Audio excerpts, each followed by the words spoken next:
La suite de votre matinale Kenkeliba, nous allons tout de suite passer à la chronique de Hassan Sine, Malcolm X, ce matin. Malcolm Y. Malcolm Y, oui, administration. C'est juste après ceci. Aujourd'hui, malheureusement, chiffres les plateformes qui existent sont des plateformes soit américaines, européennes ou à la limite chinoises. Il n'y a pas réellement... Il a envie de... son petit déj là. C'est ça, on évite de danser plus vite que la musique. Hassan Sine, aujourd'hui, dans ta chronique et administration, tu reviens sur le Forum africain, sur les industries culturelles et créatives, avec notamment l'appel du directeur général de Sénégal Numérique pour la création de plateformes 100% sénégalaises et africaines. Oui, c'était lors d'un panel de haut niveau. Donc le Forafrique, pour rappel, c'est un forum, c'est le Forum africain des industries culturelles et créatives, initié par la Fondation Youssou N'Dour.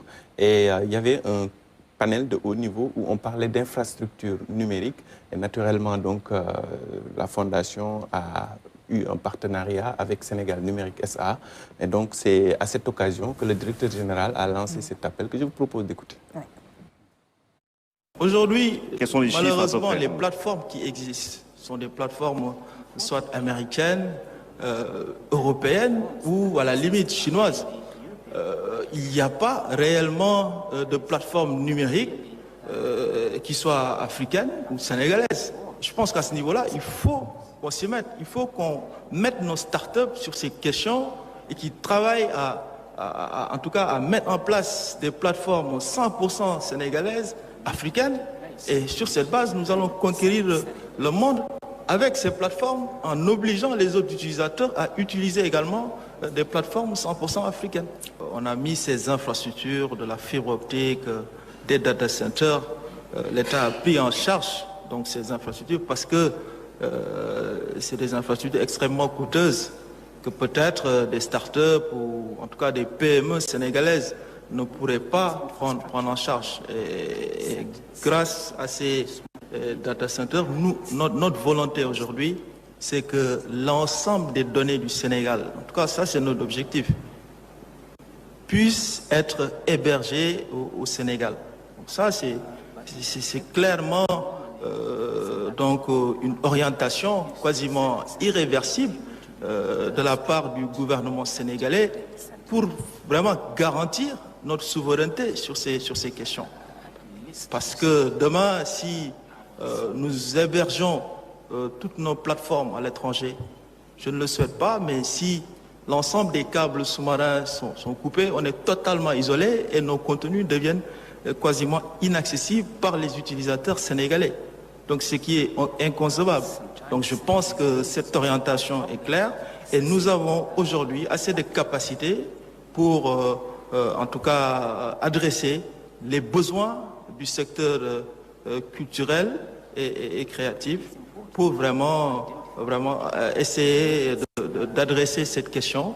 Nous avons déjà commencé avec un certain nombre de groupes pour héberger leur plateforme au niveau de Diamniadio. À ce niveau-là, vraiment, on a assez, en tout cas, d'espace pour garantir à toute l'industrie culturelle sénégalaise donc leur hébergement au niveau du Sénégal. Donc l'offre du Sénégal est en tout cas est dans les capacités de pouvoir régler l'ensemble des questions liées à l'hébergement des plateformes qui gèrent ces secteurs.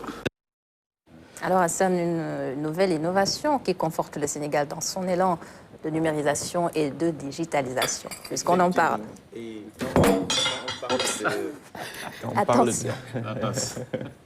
Quand on parle d'hébergement, de souveraineté numérique, on ne parle pas seulement pour les structures administratives, les entités de l'État, mais on parle aussi pour le secteur privé, pour les industries culturelles et créatives qui créent beaucoup de données.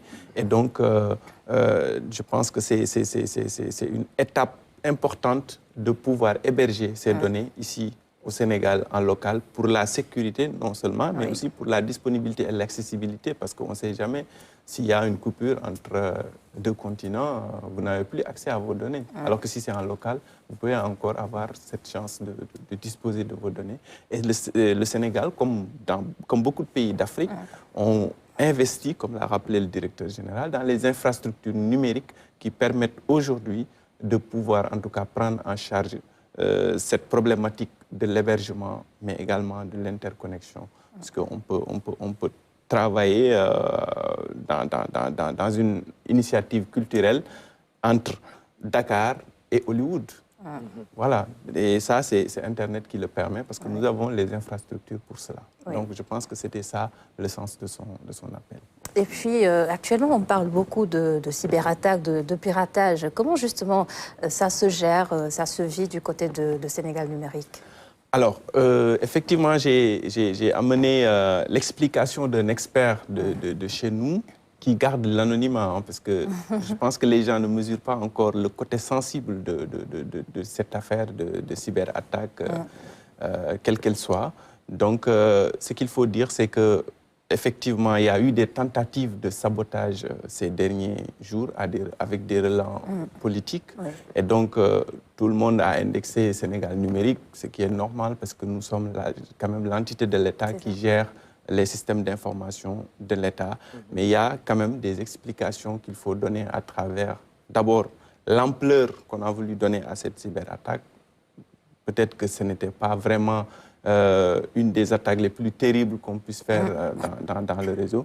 Et également, il faudrait revenir aussi sur la réaction rapide de Sénégal Numérique SA, sur en tout cas les sites web qui sont concernés et qui sont gérés par Sénégal Numérique SA. Il nous a fallu à peu près dans la nuit du vendredi au samedi, moins de 4 heures pour régler le problème. Et il n'y a pas du tout de données sensibles qui ont fuité ou quelque chose comme ça. Il y avait juste un problème d'inaccessibilité qui a été créé sciemment avec les explications donc, de cet expert. Vous allez comprendre un peu mieux ce qui s'est passé. Je vous propose de le suivre. Il est dans l'anonymat, donc vous n'allez pas le voir, mais vous allez l'entendre. C'est ça. Spécifiquement sur la question concernant ces tentatives de sabotage, il faut bien, je pense, replacer les choses dans leur contexte. Comme vous le savez, les grandes entreprises, les États, leurs systèmes d'information sont toujours soumis pas à une attaque ou deux attaques, mais à des milliers de tentatives par jour sur nos consoles de supervision, comme sur celles de la plupart des grandes entreprises. Vous verrez, c'est des centaines et des centaines d'attaques, tentatives d'intrusion, de toutes sortes que nous subissons. Le résultat a été une concentration de ces tentatives à un point où on sature la bande passante de l'entreprise ou de l'administration via ces systèmes d'information. Le résultat en est vraiment une accessibilité qui devient de plus en plus difficile. Comme vous le savez, l'Internet, la bande passante n'est pas infinie. Chaque entreprise, chaque structure, que ce soit Sénégal numérique ou autre, a des bandes passantes limitées, et s'il y a des centaines, des milliers de tentatives d'accès voilà, ça contribue vraiment à épuiser cette bande passante, et c'est ce que nous avons subi quand même récemment, hein, de façon assez, en tout cas, importante. Résultat, nous avons dû prendre évidemment des mesures idoines qui s'imposent. Nous avons réduit drastiquement l'accès à toutes ces IP qui nous parviennent de beaucoup d'endroits par le monde. Nous avons restreint cela pour permettre à nos utilisateurs de travailler de façon beaucoup plus confortable, comme cela se fait d'habitude. Et Hassan, il y a bien des dispositifs qui aident justement à repérer ce genre de menaces. Effectivement, il y a une cellule de crise qui a été créée, qui depuis vendredi en tout cas s'active, et les résultats sont vraiment probants parce que, faut le dire, normalement, avec l'appel du chef de l'État depuis en tout cas l'inauguration du data center de Diamniadio en juin 2021, toutes les structures de l'État ont été invitées en tout cas à faire confiance, à confier leur système d'information à Sénégal Numérique SA. Il faut avouer que beaucoup de structures ont répondu positivement à cet appel-là. D'autres aussi sont en train de le faire, mais ça prend beaucoup plus de temps. Et je pense que parmi, en tout cas, les structures qui étaient hébergées chez Sénégal Numérique SA, quand le problème a eu lieu, c'était plus facile de résoudre ce problème-là. Donc ces sites web, qu'on peut d'ailleurs citer, ont été les premiers, en tout cas, à redevenir accessibles.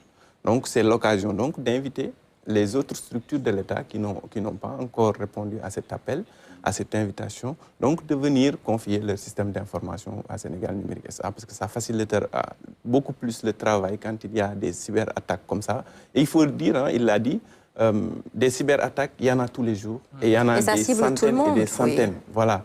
Maintenant, l'enjeu principal, c'est de savoir comment réagir face à une cyberattaque d'une telle ampleur, comme par exemple cette attaque dont on a parlé tout au long de ce week-end-là.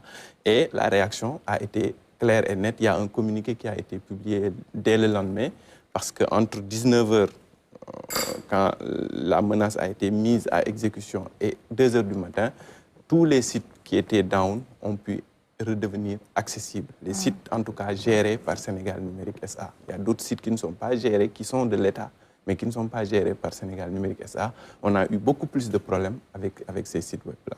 Et puisque ces cyberattaques et ces piratages ciblent tout le monde personne n'est épargnée, voilà, et vous aussi vous parlez de digitalisation, est-ce que vous tenez compte justement de ça? Ça fait partie de vos craintes sans doute. C'est sûrement, parce que tu sais, le piratage n'épargne pas ça. Aujourd'hui, comme l'a bien dit M. Si, c'est aujourd'hui du travail comme le cyber numérique. Aussi, il faut que aussi les banquiers y associent par rapport à ça. Parce que ça ne touche pas l'État, ça ne touche pas le secteur privé.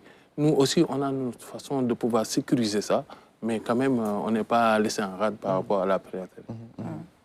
D'ailleurs, c'était le sens même de mon interpellation tout à l'heure, parce que puisque maintenant on est devenu une société commerciale, hein, Sénégal Numérique, on drague aussi les banques pour pouvoir... Je vais même inviter à M. Bahoum de venir assister et expliquer exactement. Effectivement, on va lui donner l'invitation pour pouvoir au moins avoir une approche pour les banquiers, de pouvoir avoir cette sécurisation numérique. Très bien, ça marche.